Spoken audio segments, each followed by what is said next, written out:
Om Jnanatimirandhasya Jnananjana-shalakaya Chakshulmilitam Jena Tasmai Sri Gurave Namaha Shri Chaitanya Manobhishtam Sthapitam Jena Bhutale Swayam Rupa Kadamahyam Dadati Swapadantikam Vandeham Shri Guru Shri Jatapatakamalam Shri Gurun Vaishnavasya Sri Rupam Sagrajatam Sahagana Raghunathanvitam Tam Sajivam Sadvaitam Samadhutam Parijana Saitam Krishna Chaitanya Devam Shri Radha Krishna Padan Sahagana Lalita Shri Vishakhanvitamscha He Krishna Karuna Sindho Dina Bandho Jagatpate Gopesha Gopika Kanta Radha Kanta Namastute Tapta Kanchana Gaurangi Radhe Vrindavaneshwari Vrishabhanu Sute Devi Pranamami Shri Hari Priye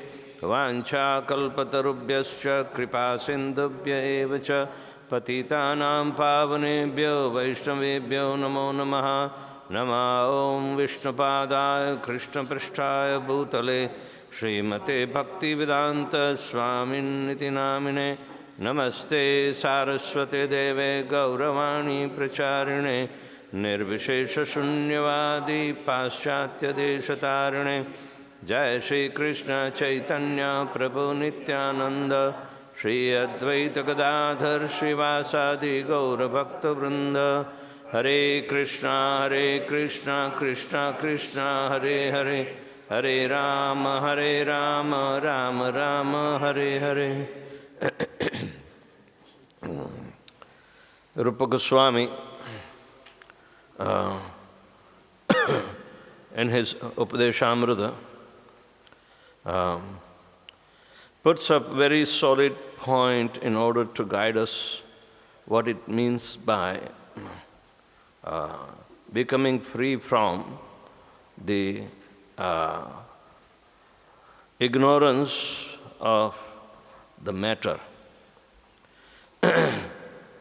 The anticipation of purification up to the level of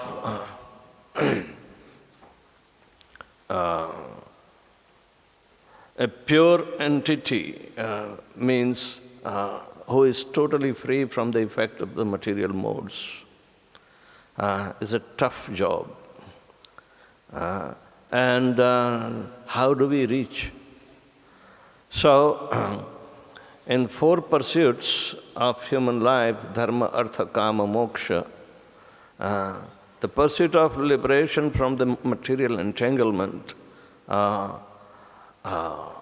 has to be explained in a very practical way. Because we are entangled in artha and kama.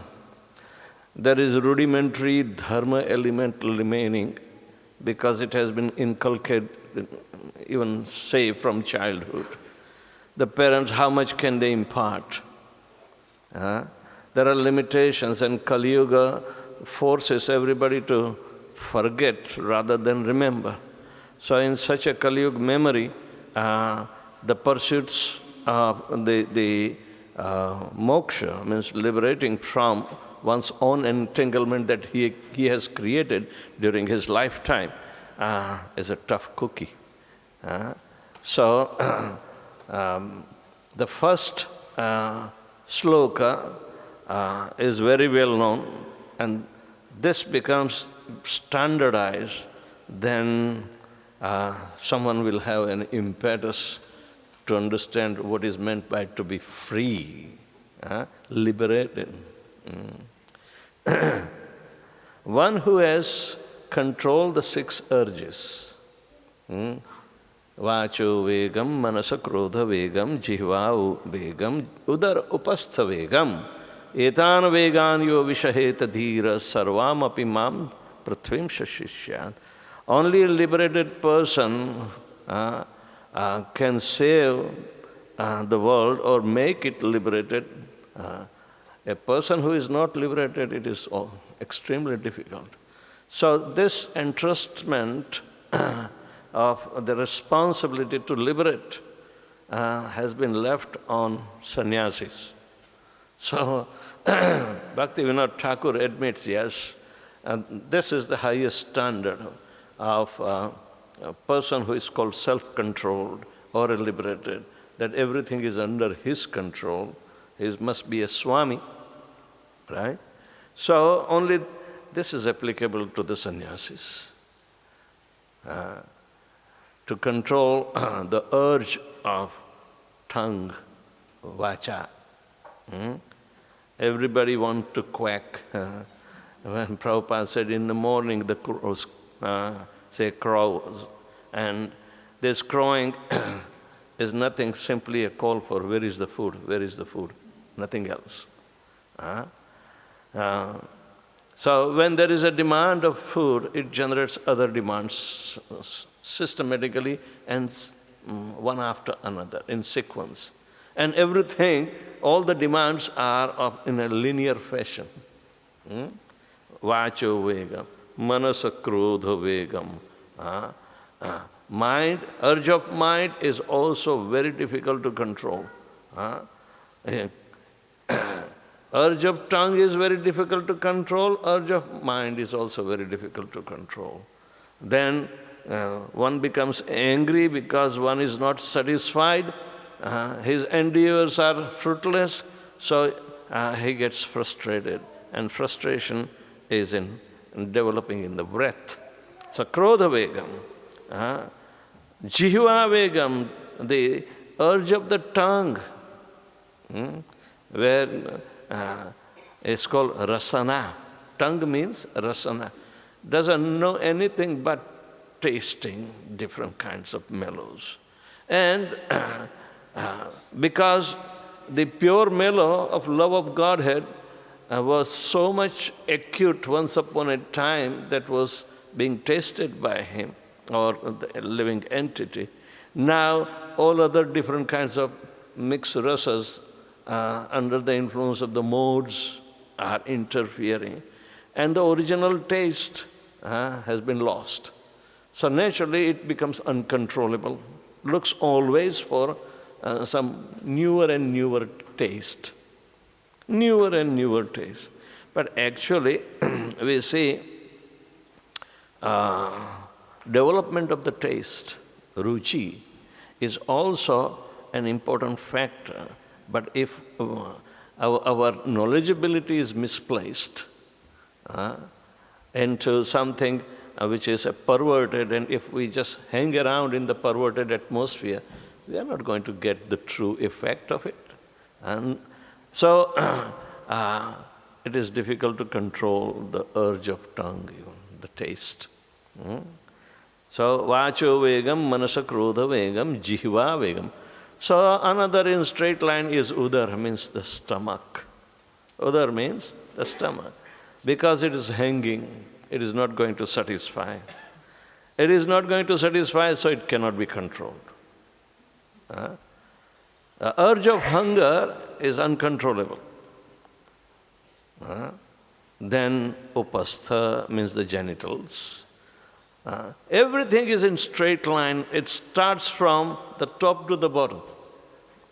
And one who has controlled, etana vegan yo vishaheta dhira.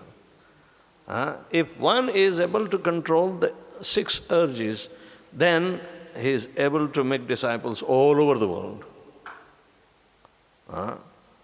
So the perfection of our control, which is of the 5 senses, including the mind, so makes 6. All the manasasthani indriyani prakritisthani karshati. The 6 senses are pulling us apart. So there is no control. But if we are able to control, then it gives a promise that we are victorious. To become one's own master. Master of the senses is called Swami or Goswami. So the first sloka is applicable to the sannyasis. Bhaktivedanta admits, I'm sorry, grahasthas should not take it so hard and fast. But it doesn't mean they will be excused after some time. No. the obligation still remains that how do we become master of our own self? If we are not the master, then we are slaves. Are we slave of our body?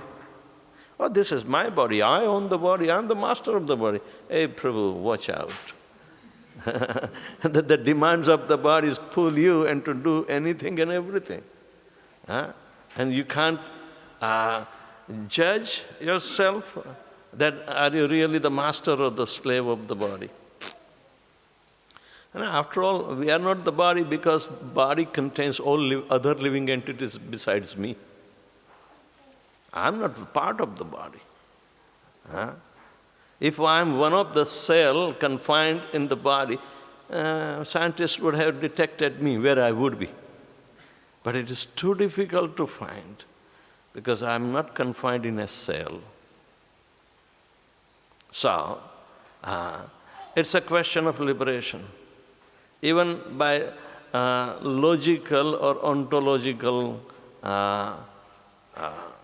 calculation, we have a prerogative to become master of ourselves. Now it means, am I going to be a real master? No, it is a step towards another type of slavery. Because we are nobody in existence, insignificant in nature. And without the help of Paramatma, who is also sitting in our heart, he is the real master. So, can we compete with Paramatma? A dependent cannot compete with a totally independent person upon whom the dependent depends. So, this is the whole idea that Bhaktivedanta Thakur says, yes, the grahasthas have to be, given systematic push towards the understanding, so ultimately they will become victorious. Otherwise, the life of grahastha or material life, that they have to take the risk to indulge in such intricate and complicated nature, it will be difficult. So he explains the second and third sloka of Rupa Goswami, Atyahara prayasasya prajalpaniyamagraha janasangasya laulyam cha shadbir bhaktir vinasyati utsaha nischaya dhairya tatta karma pravartanat sangatyago sato vritte shadbir bhakti prasiddhyati. If they get the guidance from the process of bhakti, how bhakti can be, or the process of devotional service can be fostered in its rights, so there will not be impediment that is created by artha and a kam. So the path of liberation can be open. Artha kam is an indulgence of our own voluntary nature. And they are the one to create the reactionary cycle of entanglement.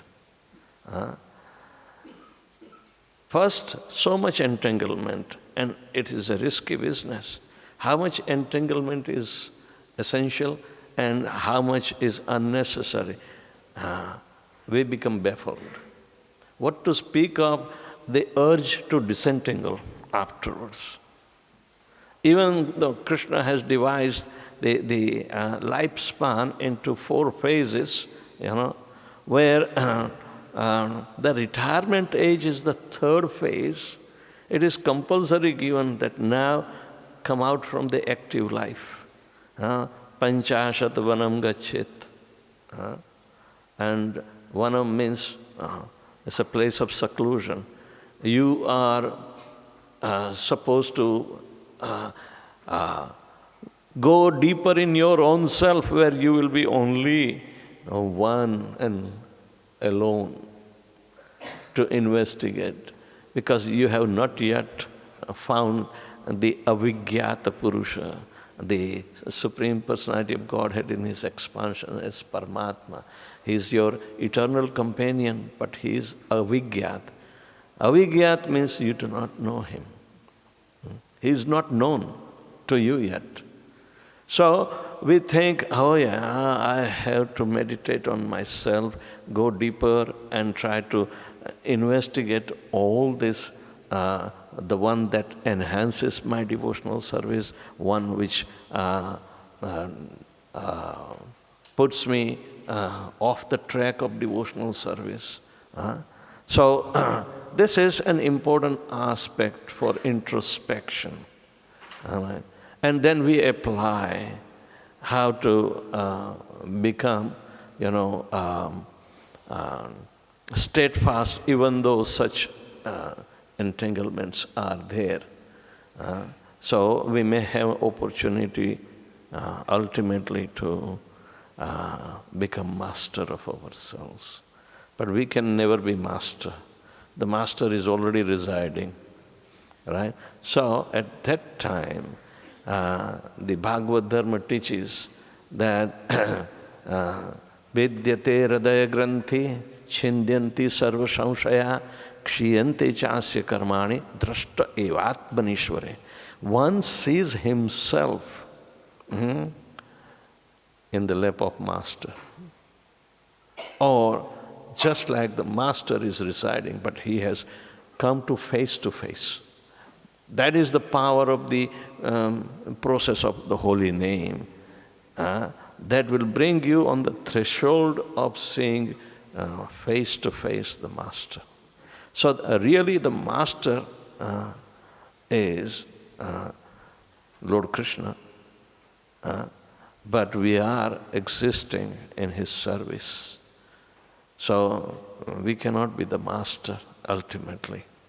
We are dependent upon the Supreme. We can control the senses. As far as that mastership is there, it is for a servant who is so faithful that he is not being distracted by anything that will think that, oh, it is accessible to him, that's why it is his. If we have so many things accessible and we are identified immediately with it, but no, it is not ours. So the real Master is existing within the heart of the soul. Means I will not have any impetus to do anything without His mercy. So even the great souls like Brahma, in the final realization, admits and prays to the Lord, my dear Lord Krishna, you appeared as me in the form of Brahma. Lord Shiva also says that, my dear Lord, you appeared as me, as Shiva, in this form. Because the Supreme is one and His fragmental part and parcels are there. They are individual. But ultimate glory goes to the whole.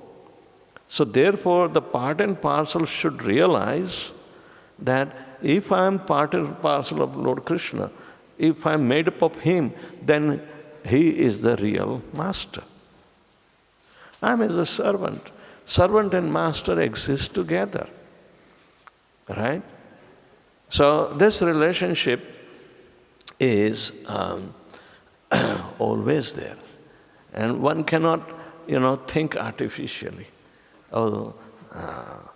Otherwise, why would Srila Prabhupada and all great Acharyas, when they go alone, they never feel separated with the Guru?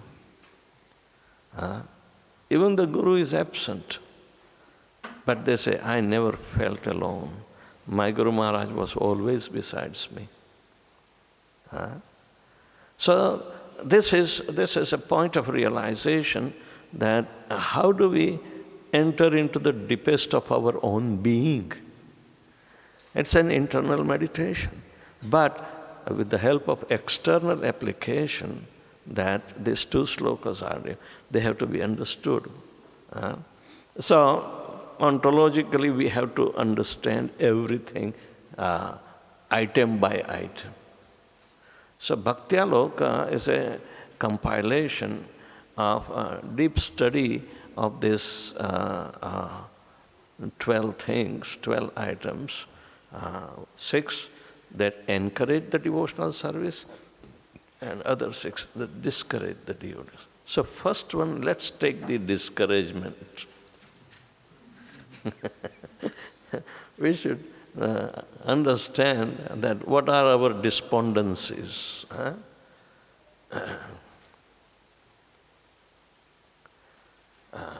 Atyahara means overeating or too much collecting.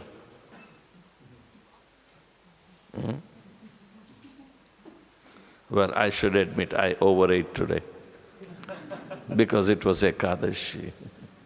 Something special. I was trying to think other way around.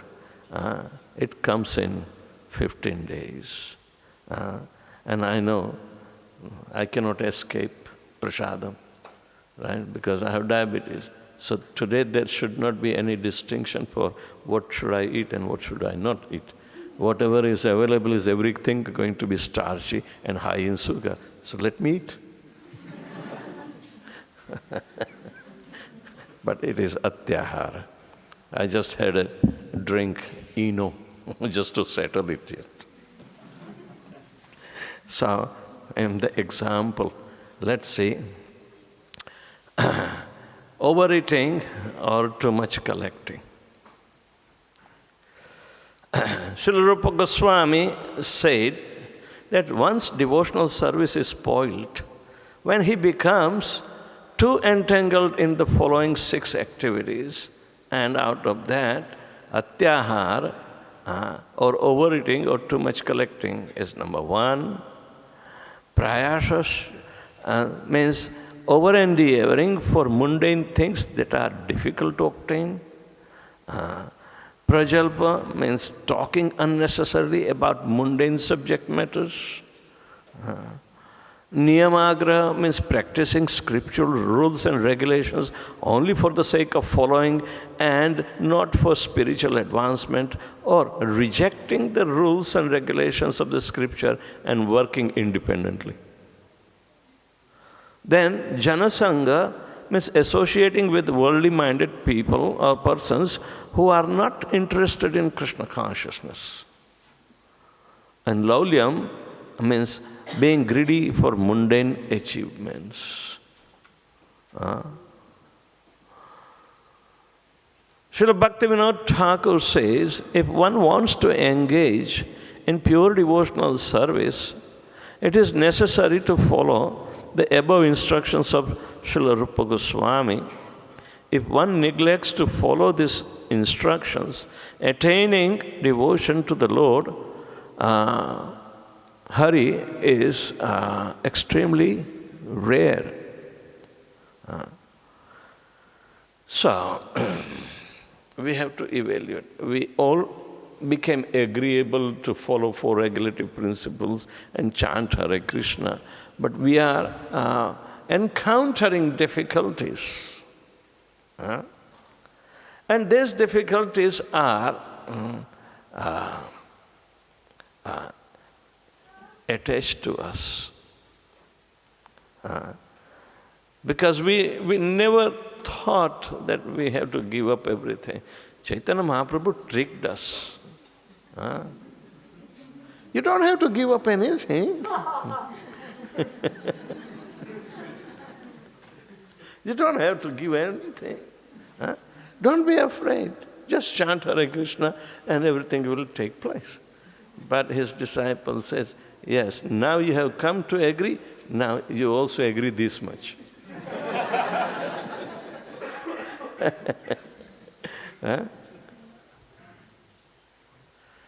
If we give somebody a finger to hold it, he will hold right from the wrist.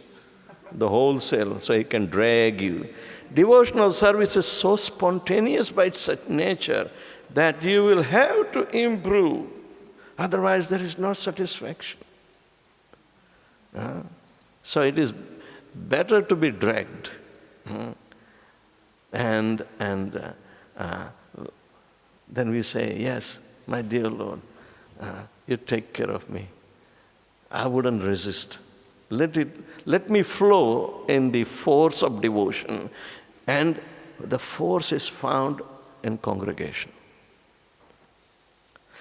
Alone you cannot do this. Suppose if devotional service is a lonely application, you do it, sit down in a corner and then you do your sadhana, you will feel boring yourself, You won't be able to appreciate any kind of rasa even. Too difficult to come. And physical nature, as it is built in, physical nature, and especially Atyahara, it is nature's gift, and you want to deny it?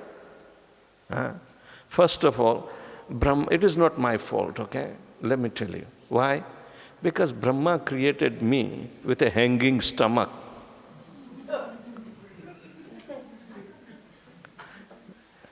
When in some previous life or whatever it is, when I was a quadruple, or in the animal kingdom, or in the species of life, I was walking on 4 legs. I was not violating the laws of nature. My stomach was said to be horizontal to the surface of the earth, means quite amicably parallel.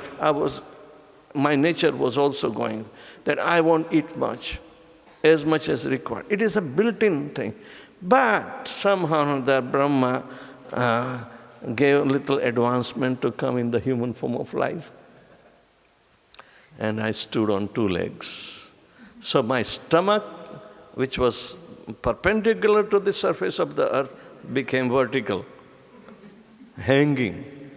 So even such a phenomena is taken on the in the spiritual text. Yes, this must be the reason. Why? Arvak strutra tu navamam kshattam eko vidhundranam rajo adhika karma para dukkhecha sukhamanina. My species, human species, Homo sapiens, we are created with a hanging stomach. Arvak strotram. Arvak means upside down. And strotra means the reservoir. Stomach is the reservoir, right? It has to accept the food, but how much food? I don't know. Because my stomach, when it is empty, it is the size of the fist. But when it is filled, it becomes football. Right? So, Rajo adhika karma para. First of all, I have upside down, hanging stomach, means it's not going to satisfy. And Rajo adhika, Brahma was very favorable to me. He did partiality with me. I became hyperactive. Because mode of passion makes us active. It's an active principle. It's governed by the mode of passion. So passionate people always end up doing something. Right? So Rajo Adhika, he put up little extra Rajogun in human beings. That's why karma para, I became hyperactive. I have to do the job. Why do you have to do the job? Animals did not have to do the job, and how come our species have to do the job?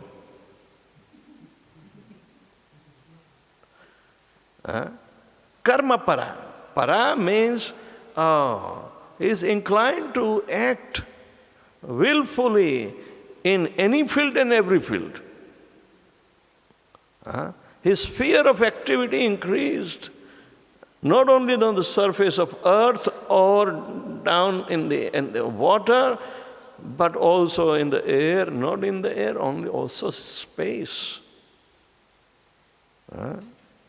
They want to penetrate every atoms except fire. Except fire.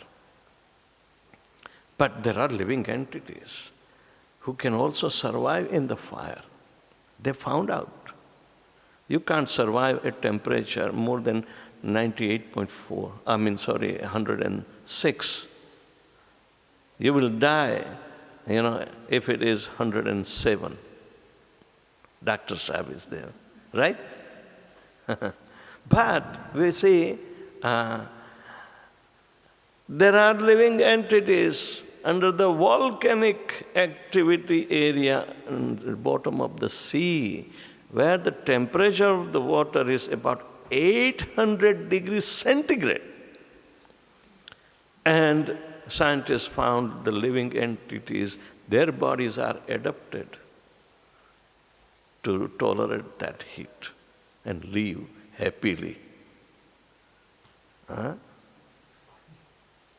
So, the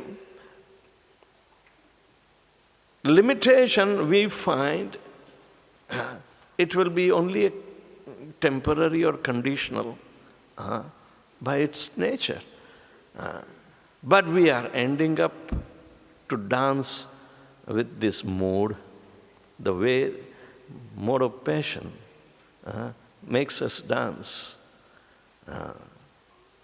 Now the music itself is in mode of passion. It makes you dance like a wild animal. Is it not? And they think it's an art. It's an art. No, it's not an art. You are a puppet in the hand of the mode of passion. So, Rajo Adhika. Adhika means extra. It is not proportionate, it's extra. And Dukkhecha Sukhamanina. Our activity are the only paradigm to bring in the so-called pursuit of life called happiness. Our activities are the measures of our pursuit of life. So you think an engineer is happier than a clerk, but a doctor is much more happier than the engineer, right?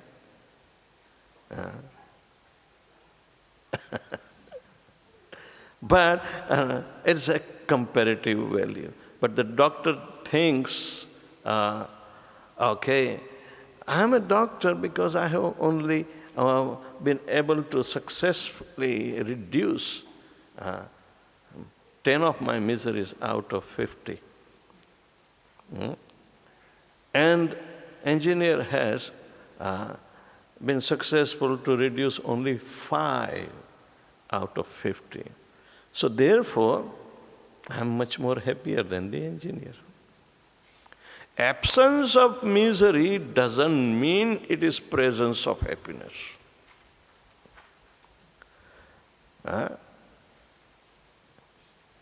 Absence of misery cannot be replaced by an element of pleasure. Miseries are bound. So our estimation of how much happy we are, we calculate on the basis of how many miseries you are talking. Is misery the standard of happiness? But this hyperactivity makes us think.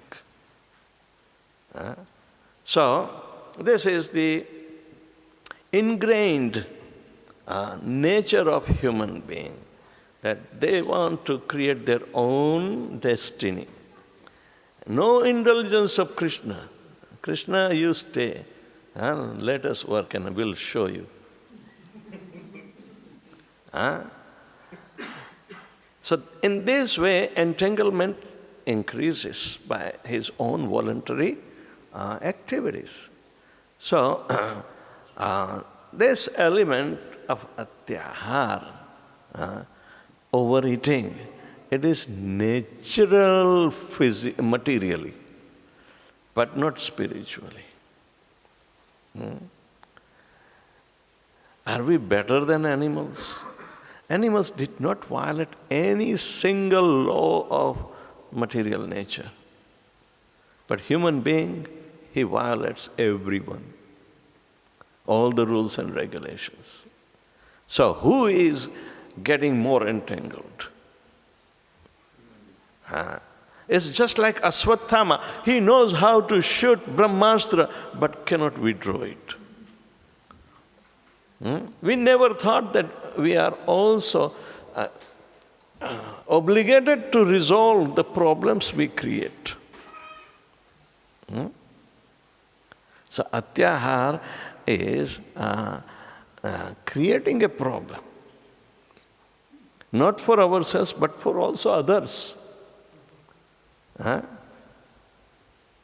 Survival of the fittest is an artificial rat race created by so-called Darwinism.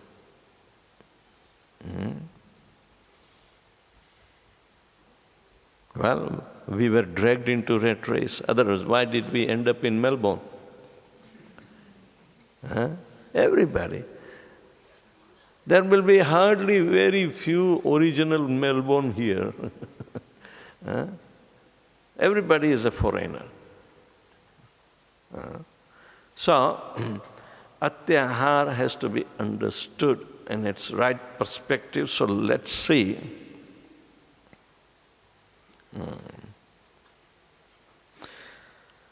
Bhaktivedanta Thakur is concentrating on this first. What does Atyahara mean? Now, Atyahara means bhojan or eating. Bhojan also means to enjoy the object of five senses. Bhog is the word that has been in a noun, it becomes bhojan. Bhoga means it's a verb, but one who is a bhogi, one who consumes. But we understand that there is only one bhogi. Bhogi means bhokta.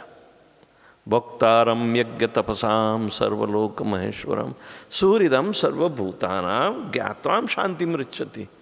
We are not peaceful because we do not know that we are not the real bhogi. The real bhogi is Krishna. And the reason is that because he is the proprietor of everything. And we can't compete him. All right?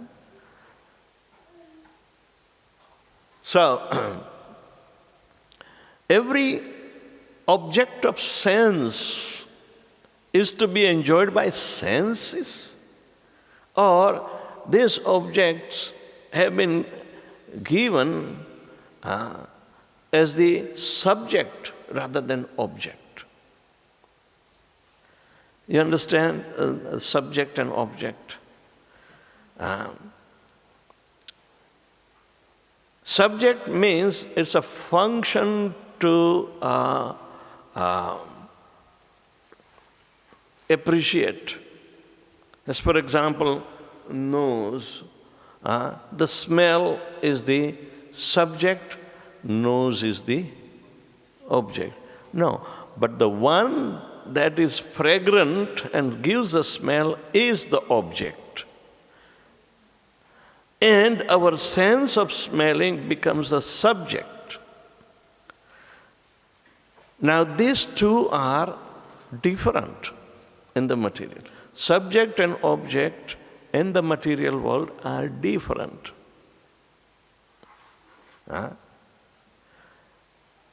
Both have the medium of three modes of material nature. Our senses are also influenced by three modes, right? Somebody likes only this smell, somebody likes only this smell. If you open up the page of any what you call advertisement of the mall,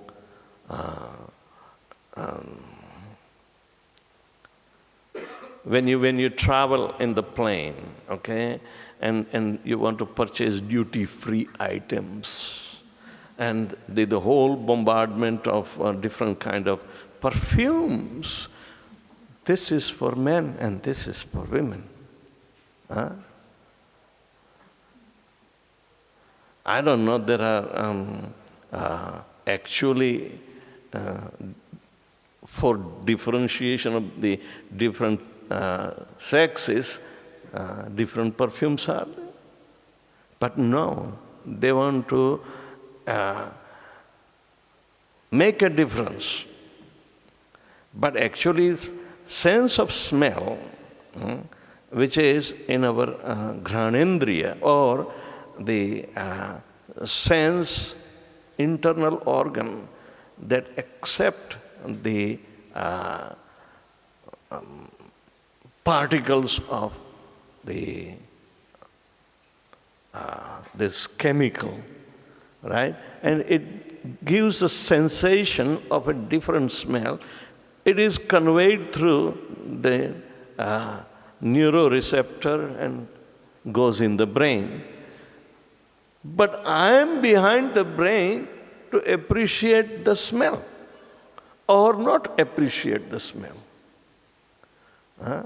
But who am I? I think I am male, so I like this smell.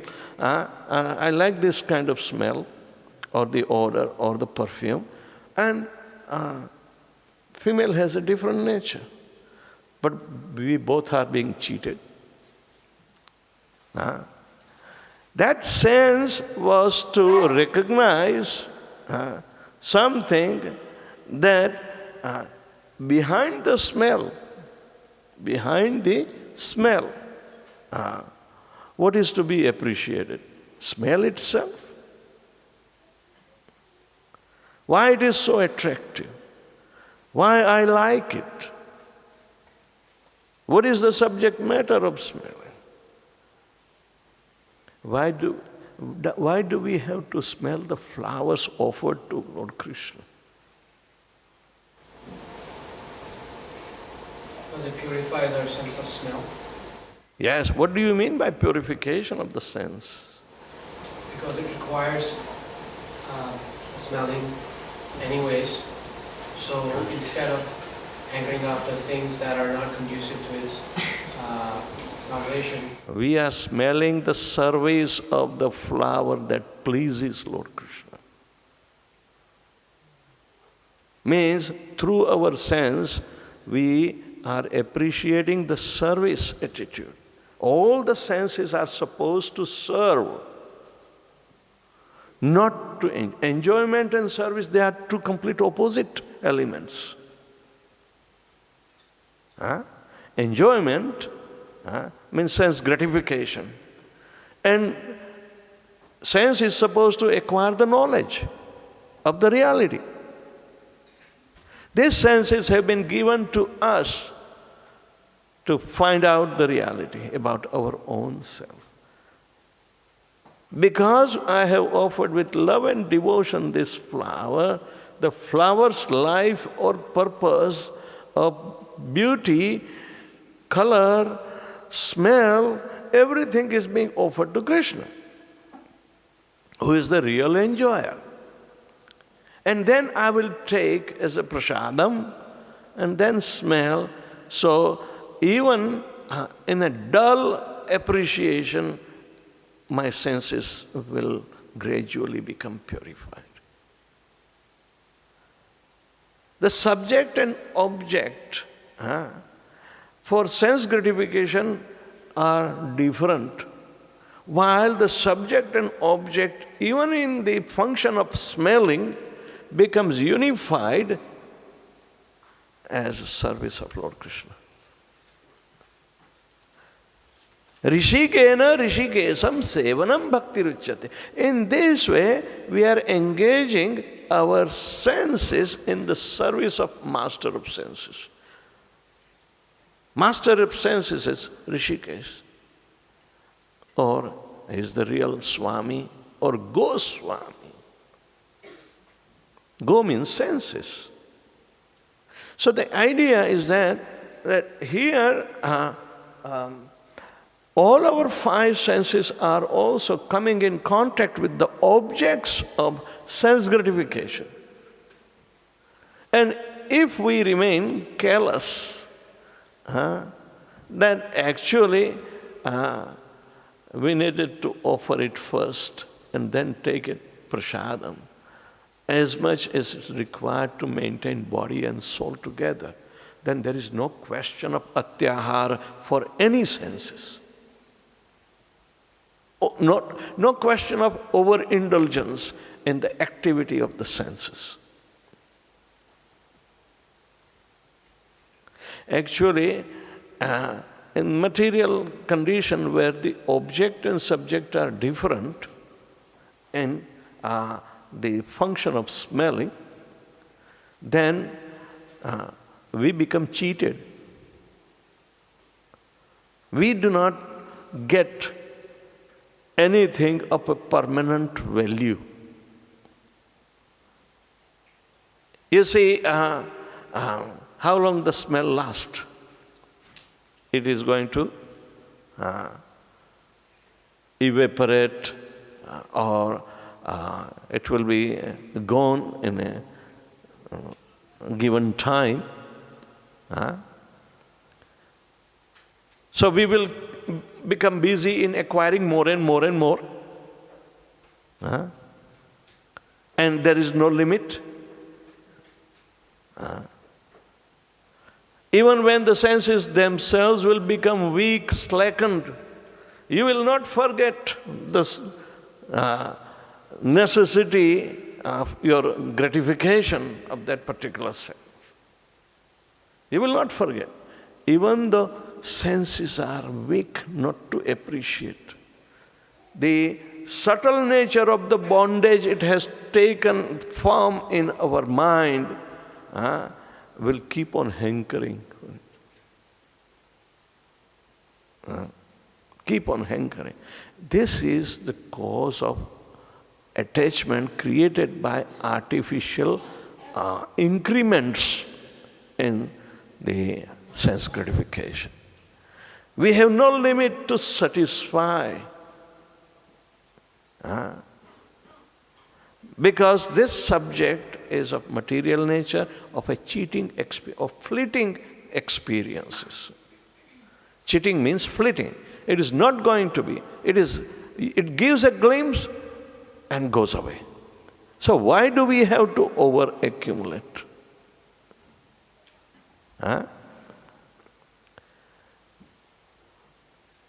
This is the very fundamental question to be asked.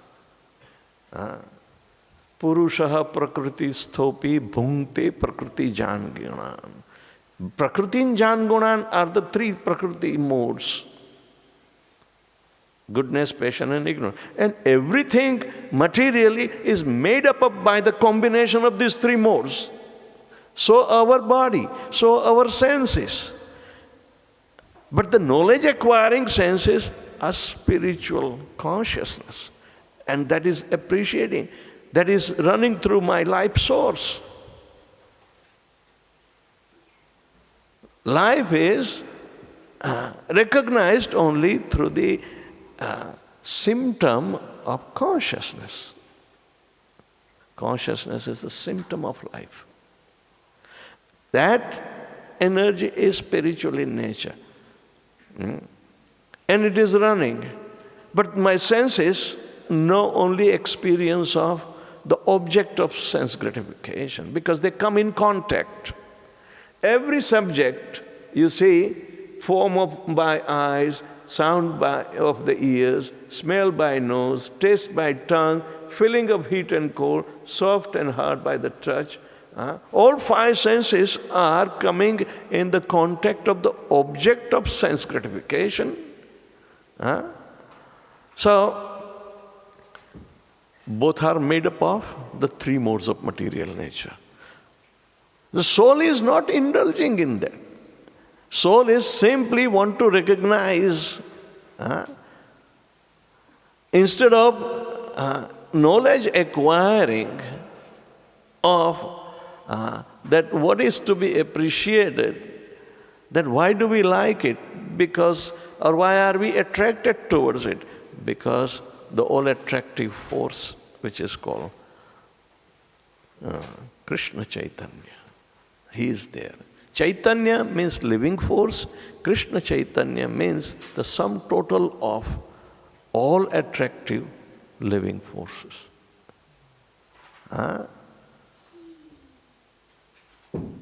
Consciousness means Chaitanya. And Chaitanya is very attractive. That is spiritual in nature.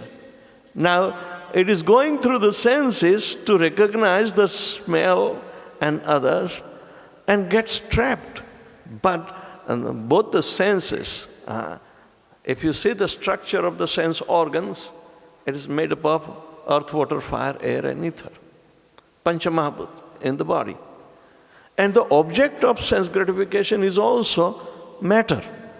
So matter comes into the contact of the matter.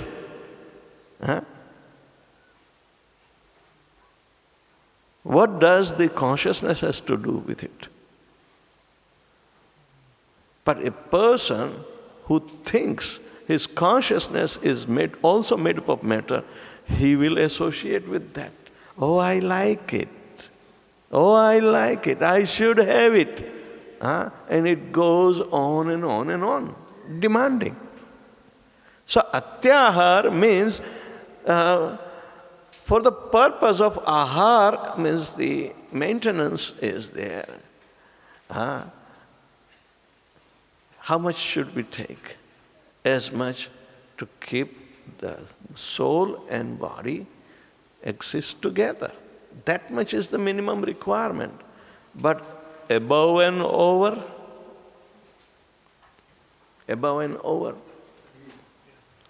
it's a cause of very dangerous situation that we create for ourselves.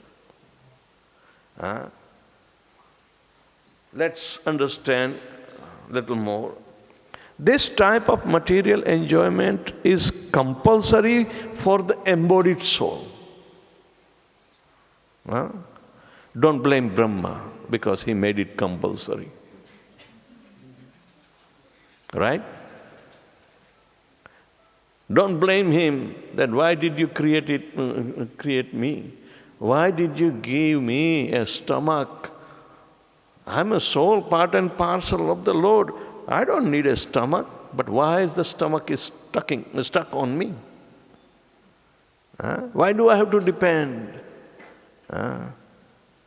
We have a saying that the stomach is called papi, the original source of all undesirable activities that will keep on ending. It starts from stomach. And it goes beyond the boundary where stomach itself becomes afflicted. That's called disease. All the disease, according to Ayurveda, starts from stomach.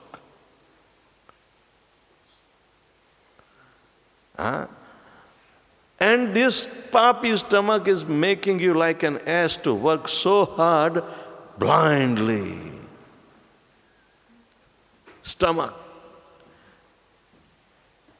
Have you ever thought that if I would be free of stomach, what will be my situation?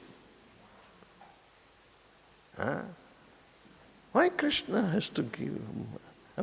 Krishna doesn't give stomach, Brahma gives, because he's a clever, very clever person.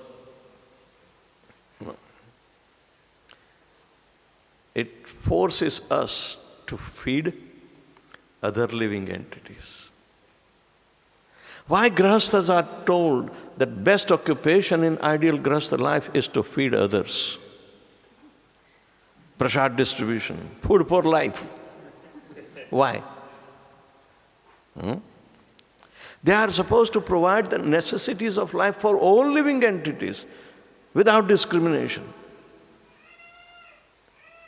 including bugs or roaches or rats. They come as pests. They are your invited guest. And as a rule, you can't kill your guest. Feed them. Yes, Prabhupada had discussion with that.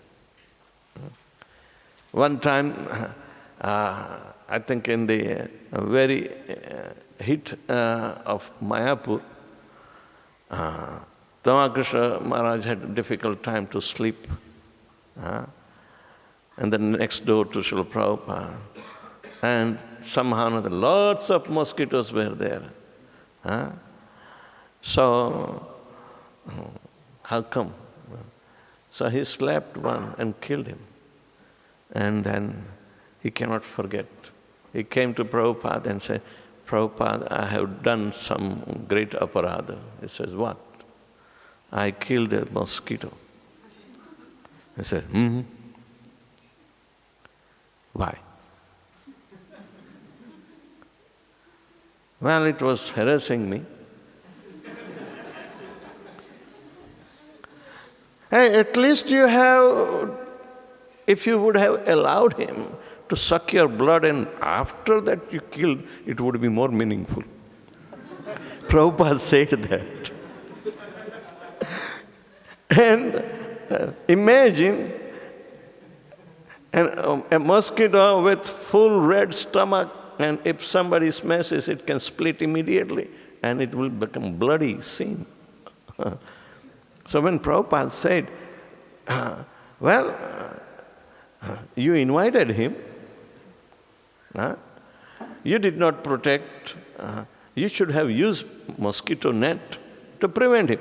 But when you became careless, you want to just have freedom, and these are natural and they depend upon you. So you invite him, let him drink your blood, and then you could have killed him. And why did you kill him without offering him food? Prabhupada said that. And Krishna said, I felt such horrible that I missed my duty to feed him first. Better not to invite them. Better not to invite them. So you would not be obligated to kill them. So make a provision like that. And if you invite them, it means they are your guest. And you guest atithi devo bhava. They are like your worshipable demigods. And you should worship. Come, please feed on me, and then slap him. So, like that, every living entity is interdependent, is not independent, interdependent. Just for food? Yes. Jivo jivasya jivanam. One life subsists on another, but no indiscrimination killing is there. So,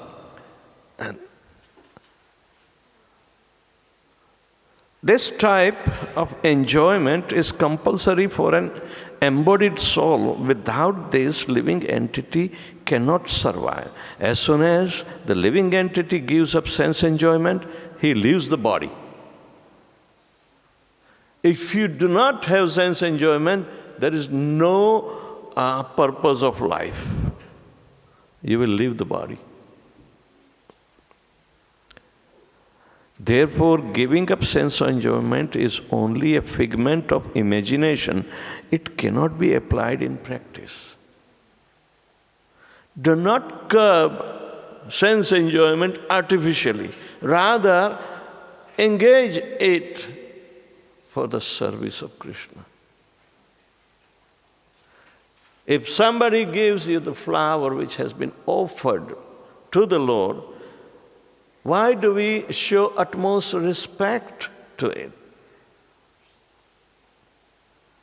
Because sense of service is invoked. So when it comes to eat, there should be a sense of service. Service to whom? All those billions and trillions of cells that are existing in your body. You are forced to provide them. Soul doesn't need food. Soul does not depend upon your stomach. But by nature's arrangement, you are not the body and the body is under your care. So provide other living entities so they can do their functions. Have you ever thought like that? Never. But that is how it is.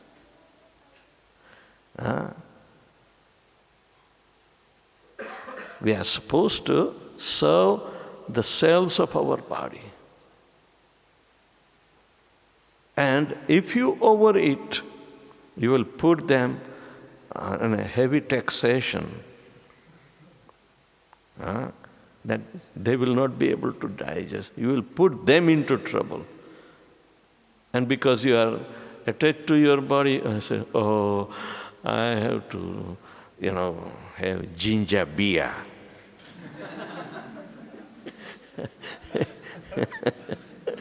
Today I'm supposed to take, right? Yes, overeating is become detrimental to the reality of our being encaged in the body. So, do not give up artificially the bhogatyag, what they call bhogatyag. Do not give up artificially. They have their own natural function and in service of Krishna. So always try to guide our body and bodily activities towards service of Krishna.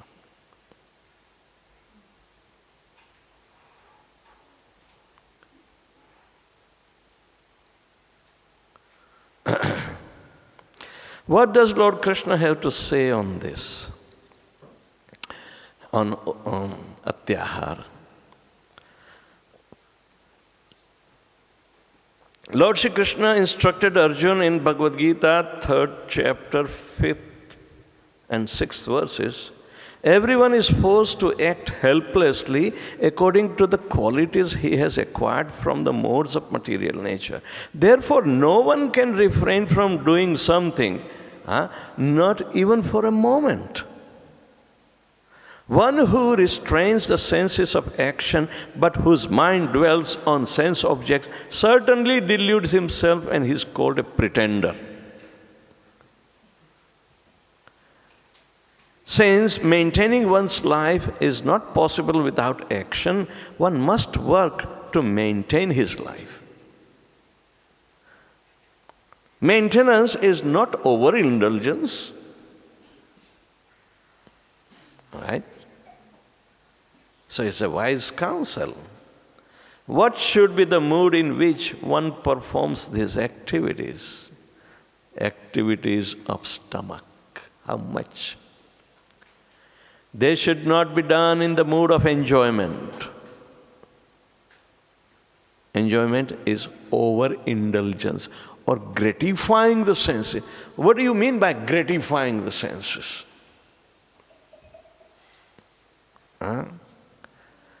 Feed the senses, not the body, but the senses. Our concentration goes on the senses till they become numb. Drink so much that you will lose all the senses indiscriminately. It's an irresponsible act on one's own body. Actually, this is a rental place. And there are rules and regulations that you can't put a hole by nailing it in the wall. Otherwise, you are liable for penalty by damaging or whatever the things. This is a responsible act. A responsible tenant can stay in the house. Karma is meant for paying the rent to the owner. Who is the owner of this house? Krishna. And therefore he is accompanying as Paramatma. I am the owner, not you. So, since maintaining one's life is not possible without action, one must work to maintain his life. And what should be the mood in which one performs these activities? They should not be done in the mood of enjoyment, else one's qualification as a human being is lost. Therefore, one should transform all his bodily activities into the activities favorable to the devotional service of the Lord. Then that is Bhakti Yoga. You got the idea? All our karma should become activities of devotional service. Krishna bhakti karile, sarva karma krita. But this is the proof. Bhaktivedanta Thakur is very, very, elevated soul, introspective, and he correlates Krishna's teachings in Bhagavad Gita and elsewhere also. What does Rupa Goswami have to say on this? About this Atyahara.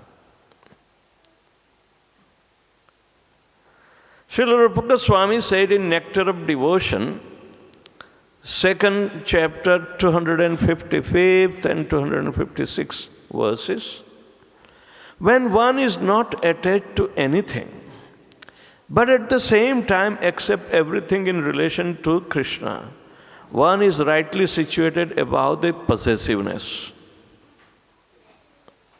One is rightly situated above possessiveness. On the other hand, one who rejects everything without knowledge of its relationship to Krishna is not as complete in his renunciation. That is Falgu Vairagya and Yukta Vairagya. These are the definition.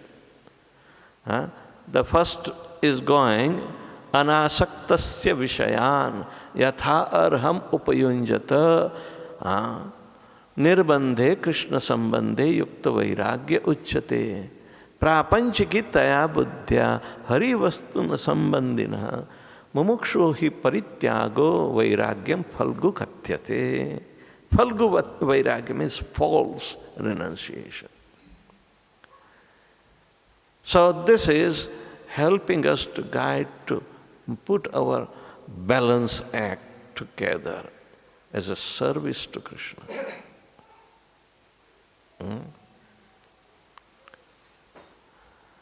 Srila Rupa Goswami said in Nectar of Instruction, if one accepts sense object in the spirit of enjoyment, then that is Atyahara. But if sense objects are accepted as Lord's mercy and only as far as required and favorable for devotional service, then it is not Atyahara.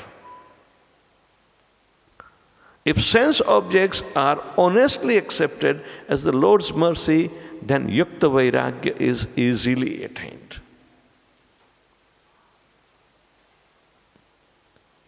This is the practical application in our life.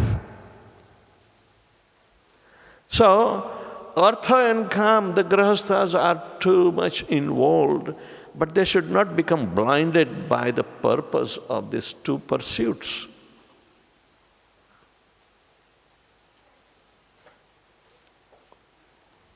Why, this is a dead silence. Prabhu,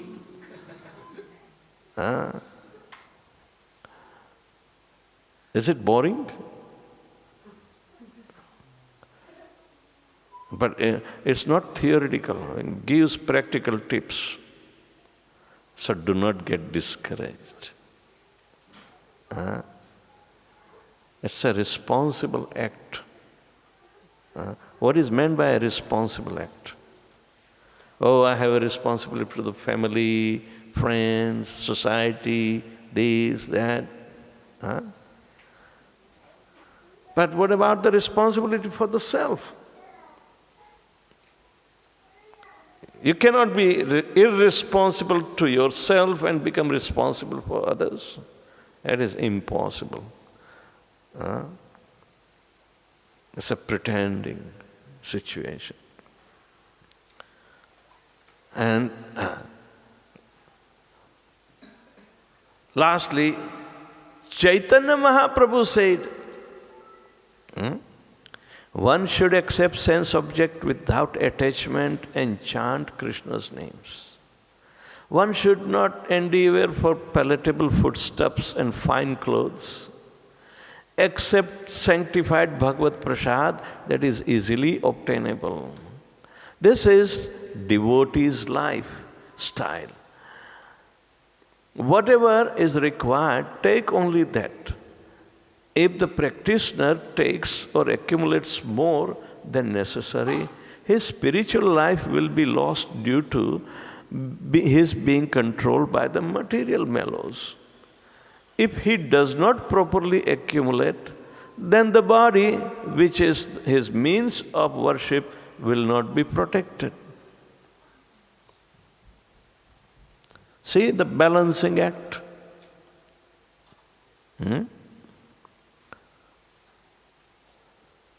Srila Bhaktivedanta Thakur is saying, householders can collect in order to maintain their family members. They should earn their livelihood and save according to the religious principles. With these savings, they should serve the Lord, the devotees, guests, family members, and themselves. If the householders collect more than his requirement, then this is an impediment in devotional service and in his achieving Lord's mercy. Hence, saving too much and earning too much are both Atyahara. A renunciate should not collect at all.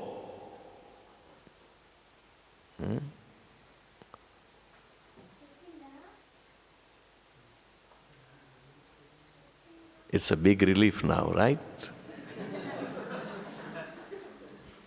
I'm not going to tell more.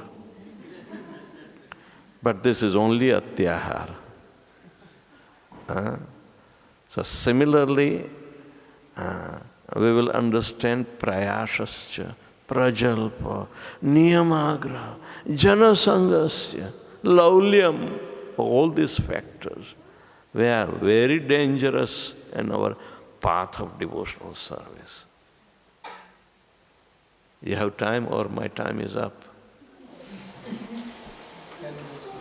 10 more minutes. But we started late, so if everyone is ready.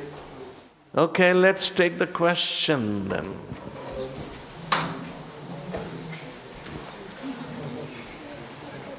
Bhaktyaloka is a very, catching subject matter that we have to learn in detail, because these are the trivial problems confronting us. We need to know more through the opinions of our predecessors, acharyas. They have not left any stone unturned to help us progress in devotional service. You follow? Maharaj, does it mean that at the end of life, we all have to take sannyas?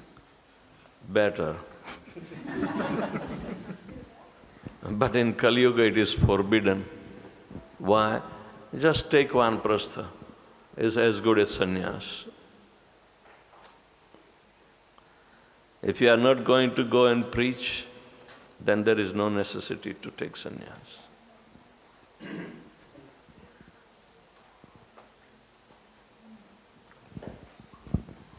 Hare Krishna Maharaj. In the last slide, Chaitanya Mahaprabhu said, except the sanctified Bhagavad Prasad that is easily obtainable. So, what is that easily obtainable? Why he specifically said easily obtainable? Because prasad is to be fed to everybody. Nobody should go hungry in 10-mile radius of the temple.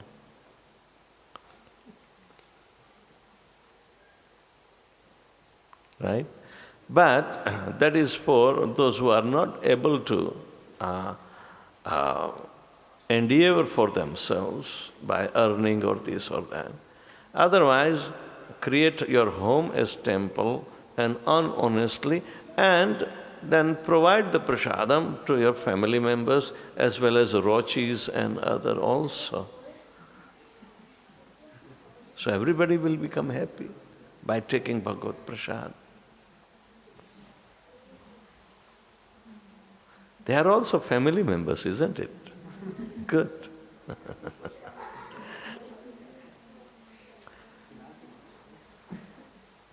Don't control the pest exterminators, to rid of them. Knowingly or unknowingly we accumulate, sinful act. A devotee becomes so much benevolent to take care of every living entity. He is not envious, even interested to kill even an ant, Prabhupada says. It doesn't mean that if you have nobody there to pay attention.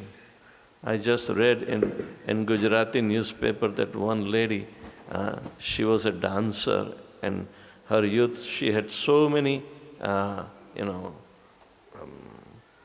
credentials that one time she went on a seashore,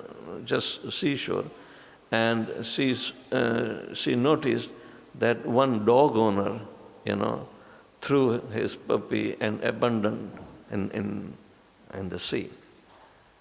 So from that day, she had compassion on the dogs, and she accumulated over 50 dogs and fed them. She had whatever her money and just helping them, benevolent. Now she is almost 85 in wheelchair, but the dogs are her family. They come and feed her. So she thinks, they are better than human beings. Anyway, if she is going to remember dog instead of God,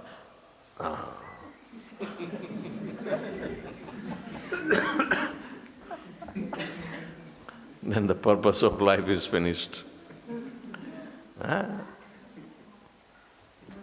Yes. Maharaj, I want to know whether if we find out that some devotees cheating us, if we find out that some devotee has been cheating us for money, and then devotees cheating us? Yeah, cheating us for money, and we are not aware of that, and then we have a good relationship with them, how to deal with it, Maharaj? Oh my God, heavy duty question. Because if I were you, I will ask the police to come and get on him. Where is the devotion? Under the pretense of devotion, a devotee cheats. Understand, if anyone cheats, first of all he cheats himself and then cheats others.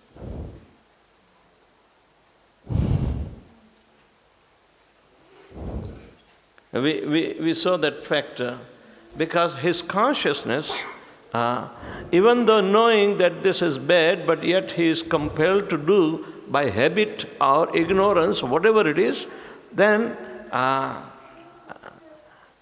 he is keeping himself under ignorance. That is, the soul is being cheated by himself. His false ego, he is cheating deliberately his soul not to advance, rather remain in the ignorance. Isn't it cheating? Maharaj, if we find out that they are doing that, and then should we continue the relationship with them, or should we cut their relationship out? Or First of all, get the money back.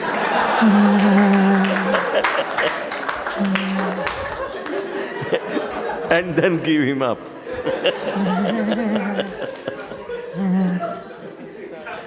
Isn't it? Why do you have to lose the money? Get the money first.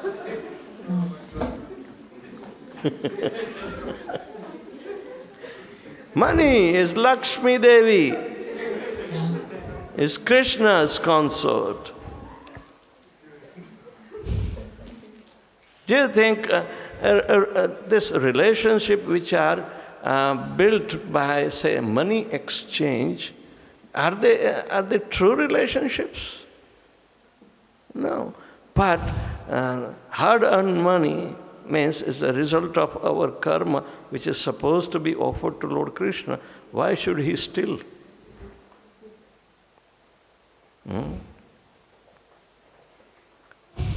It means we are allowing Ravan to take away Sita. So, get the money back, rescue Sita Devi, Lakshmi Devi. Right? but we do not know. If you let the Ravan go away with Sita, means you give up with that relationship, then you are rejecting Lakshmi Devi. Oh, it's in your fate that you were supposed to be abducted. I will get somebody else. No. Ramchandra will not leave any stone unturned. Get the culprit. Rescue Sita.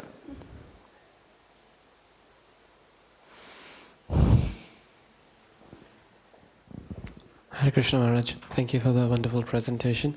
Maharaj, I have a question about Atyahara, where in today's fragile economic environment, keeping good savings and keeping your resources up to date is attributed to stability. So in these fragile times where keeping savings is attributed to stability and stability is associated with practice of devotional service, how do we cut out the balance between actually saving for stability, which is required for devotion, and getting, swayed away by this principle of breaching the Atyahara protocol? Thank you. Why not? It is. Prabhupada endorses this way. For children, feed them ad libitum, beyond, give them more, because they are growing. They will need it, right? But old men like this, give him little. All right? That's a balancing act. Moreover, more mature one becomes, one will serve the prasadam by honoring it. Service to the prasadam is a mercy of the Lord. So when we become mature, we become so much,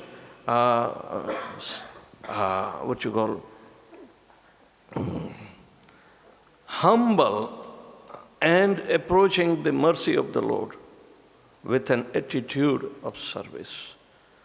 Honoring prasadam is a service to prasadam. At that time, our attitude and association with the devotees should be also exemplary. It is not meant for sense gratification.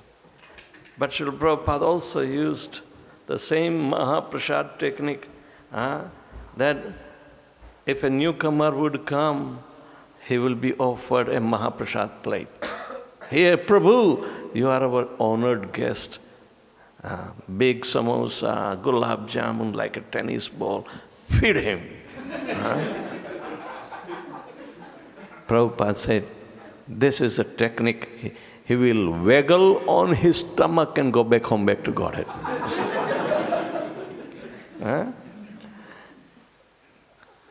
So, prasadam and technology, if it is conducive and favorable in service of Krishna, that should be adopted. Right? So in response to the Atyahara, even if you have over-accumulated, but you know how to utilize in Krishna's service, it will relieve you from the entanglement. So, Krishna will provide you more. But you know, Krishna requires more service from you. That's why He's providing. It's not that because I deserve. You don't deserve anything. So, there are so many interactions within the devotee community, and they come together, they will come forward on their voluntary services to make it so vibrant a movement, right? So, otherwise the burden will be suffocating. A person who has acquired some wealth, he is so much under the pressure, he can't sleep. His money, his hard-earned money has been managed by the accountants and CPAs and so much, free of charge, right? They get free of charge access to the numbers. But the person has to pay taxes left and right. Everybody, as if everybody is putting their hands in his pocket. Do you think it's a comfortable situation? No, that is called entangled situation. How to get relief in that? The relief comes by properly utilizing as it is mandated in the Shastra. Rupa Goswami tells 50-50, Prabhu. It's a technique. Actually, everything belongs to Krishna. He starts from there, right? But yet, Krishna gave you your quota according to your desire, but you are not able to manage it efficiently. You become indebted every time by borrowing his energy. So you multiplied by 8.4 million times. In all the lives you have borrowed his energy, you became that many times indebted, and the amount is exuberant. You can't think of it, that you own him. Do you think everything is free? No. You borrowed, and borrowed is an indebtor. In human form of life, we can understand that whatever we have aspired by borrowing his energy, even Brahma has to understand this, that he came with nothing, and he has to do something, so he had to borrow the energy of the Lord. To perform even first yajna, there were no ingredients. Only Virat Swarupa's body was there. So Brahma was told, okay, utilize my leg or this or that and offer. Yes. So Brahma had to borrow the energy of the Lord. And he became indebted. But he knew how to pay off the debt by devotional service. Karmani nirdhati kintu cha bhakti bhajam. The debt can be only absolved if one performs the act of devotion. Not otherwise. So, how much do you want to get entangled? Make a plan. And Krishna will fulfill the plan. His promise will be fulfilled. But we will not be able to fulfill the obligation. So, indebtedness can never be absolved otherwise. Therefore, we come in repeated birth to get another chance to repay the debt. So it is better in human form of life to start with at least 50-50. I know, Krishna, everything is yours, but somehow or another I have this much. I openly tell you, okay, these assets are yours, nothing is mine, but I have to live. So let's start dividing 50-50. 50 is yours, 50 is mine, all right? Like that. So, in 50%, he has to see he is attached with the family. So, okay, my 50% of 50 is 25 and family should be 25. Then Krishna, okay, you should also have the same division, 25-25 on your side. 25 we can use in direct service, but 25 in reinvestment. You put up your 25 in reinvestment and give your wife that 25 to run the household. So you become detached. 25% detachment is readily available. Means in the householder it is becoming 50-50, isn't it? 50% detachment you will gain. Let your wife get entangled and you say free. Right? So 25 that you kept with you, put up reinvestment, mix with Krishna's 25, it again becomes 50% investment. Half is reinvested in your business. Assets are going to increase. Whatever net profit, again divide 50-50. Assets will keep on increasing. You are increasing the assets for Krishna because they are his. Assets are not yours. You simply take your profit by division of 50-50 and keep on disentangling, keep on reinvesting, keep on that utilize 25% in service of Krishna directly. In your own home, have the deities, spend after him, call friends, feed prasadam. What cannot you do? Instead of, unrestricted sense gratification, this becomes a very controlled, enjoyable, non-sense gratification activity. What a complete turnover or, scenario is changed. This is the way to be effectively, reasonably, live. And it will create nothing but happiness. And when you get lost, take the blame on yourself. Don't blame Krishna because you are doing business on his behalf. I'm sorry, then Krishna will give you another chance to make some profit. Don't cheat too much. You may lie for Krishna, just like Yudhishthira has to also lie to win the war. So you have to win the war. I am very honest with you, Prabhu. Because you are devotee, I will give you little discount. But that Mataji left, otherwise she will feel cheated. right? This devotee can cheat. No, devotees don't cheat. But they can take little profit to again divide for Krishna and his maintenance. Honest. That is not cheating. It's called hiding the truth, which is very precious. Huh? Jai. Any other question? Yes. Maharaj,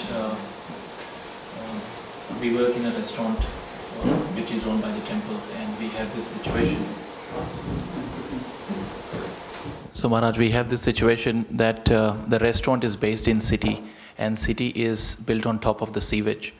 So we have the problem of mice and cockroaches in the restaurant. Oh. Not too much, but to an extent. So, though we do not want to kill, but sometimes we have to kill them as well, so that they do not fall in the food. No, import Lakshman Rekha from India. Lakshman Rekha is a kind of chalk. It will draw the line not to cross over, and they respond. But do not use so much drastic that exterminate them. Who can exterminate the life? They are going to come. Often.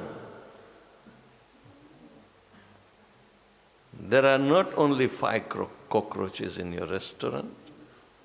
They have the whole family breeding up somewhere in the crevices. Where can you stop them?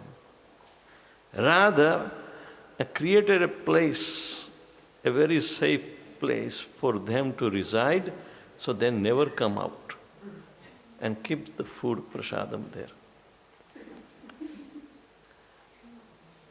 Otherwise, you will end up putting traps everywhere. In the restaurant, they have the glue trips, or that ultraviolet light that gives a shock and chirp, chirp, chirp, and it kills every time a bug enters into it. But it creates disturbance. Here it goes, here it goes. We keep on looking at it. These blue lights are everywhere. Now for mosquitoes also, they have invented a carbon dioxide producing tank. So the mosquitoes will be attracted to carbon dioxide, and they enter into it and they never check out.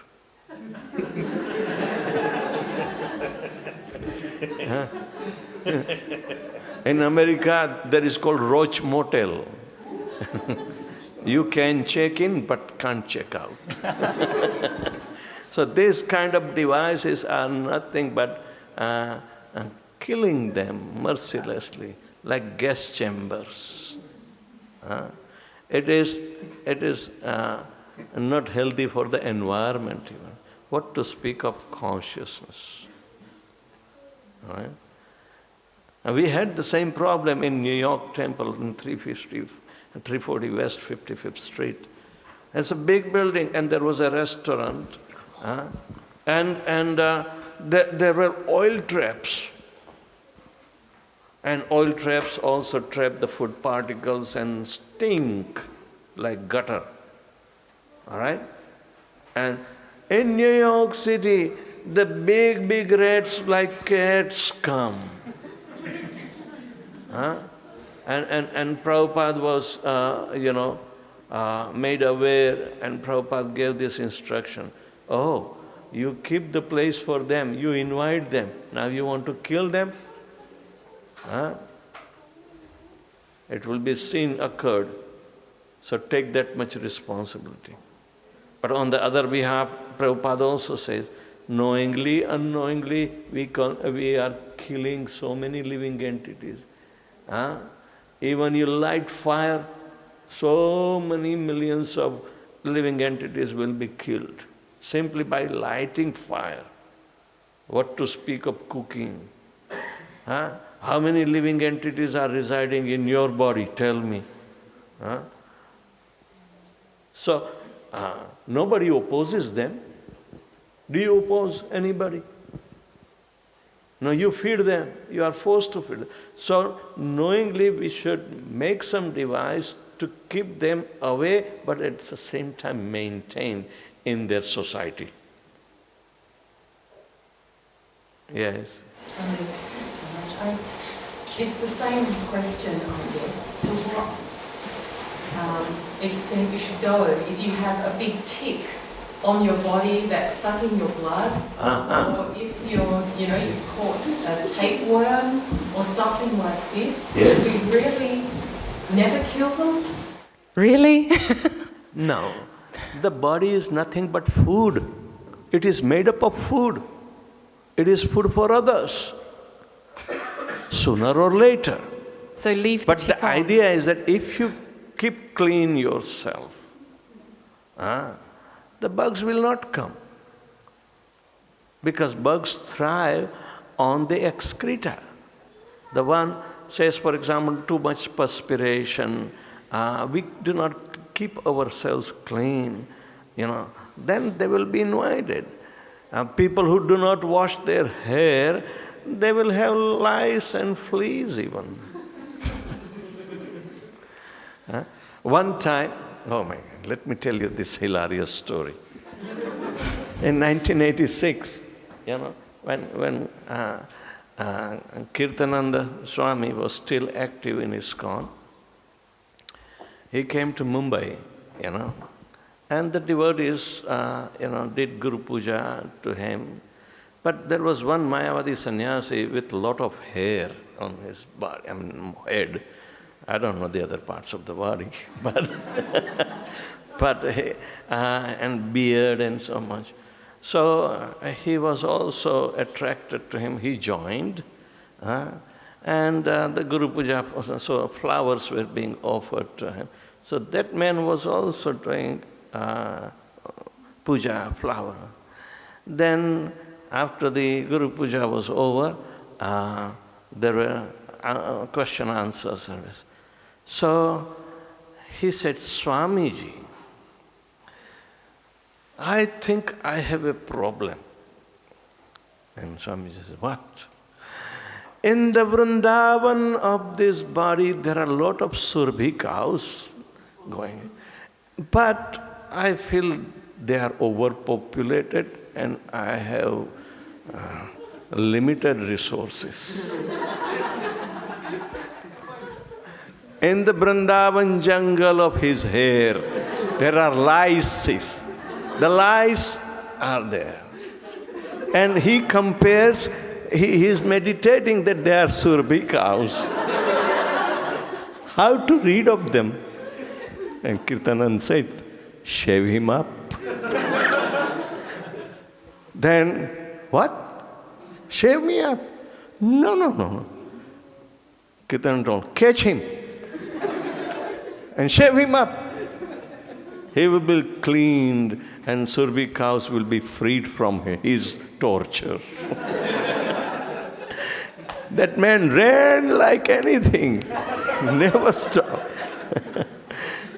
You can't shave a Mayavadi. If they say that they are going to be shaved up, they will run for their life. Right? But people have different constructions, but they are providing them food. That's why they are there. That they are not your pest. Jivo jivasya jivanam. One life subsists on another life as food. Because the body is constituted from the food, not from anything else. Annad bhavanti bhutani. The manifestation of the form of the body is through anna, the grains. You may call vitamins or carbohydrates, proteins and fats. They are nothing but foods. And the body's constitution is food, is another kind of chapati. But we are so much attracted by our own chapati that we try to decorate it and eat it in a style, in a dish, and this. Baba, food is food. If you are too much thinking that this is an art, then offer it to Krishna.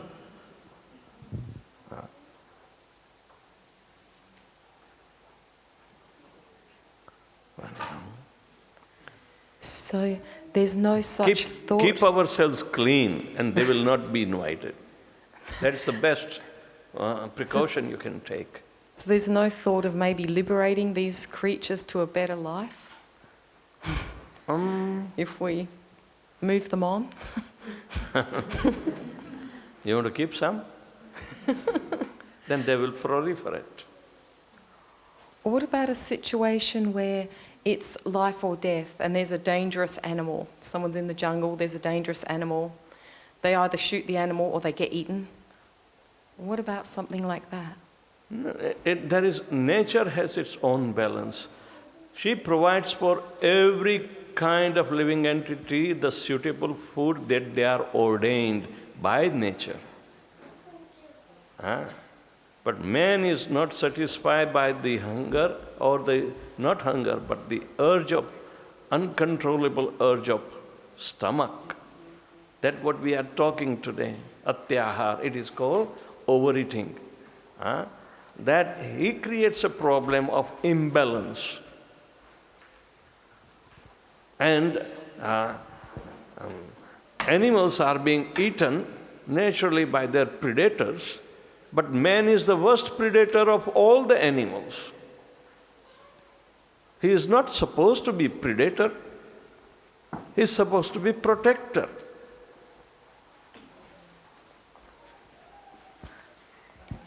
Right? So, artificially we create an imbalance for our own sense gratification. It's time to rest for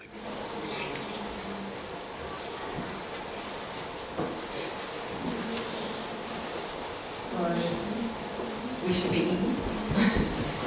It means we have to depend upon the nature's sources and natural laws. If we violate, then it is too difficult to repair it. Therefore, we get reactions. We have to minimize our reactions by not indulging in such activity that will pile up the reactions. Otherwise, you can see who can control war, who can control poverty, who can control diseases, who can control pollution. And at every instant, man is a violator. Those who have the greed of over-accumulating, they create the imbalance artificially, and they will not be spared by Mother Nature. But meanwhile, their actions create reactions which even engulf common people. So-called artificial economy. It is artificial, and simply it is based on killing cows. While Krishna came to sustain the economy by protecting the cows and take all the benefits from her without killing. The difference in modern society and Krishna culture is one is protecting the cows and maintaining the entire economy. Others are killing the cow and maintaining economy on her products. One is sane, another is insane. How much can you help an insane man?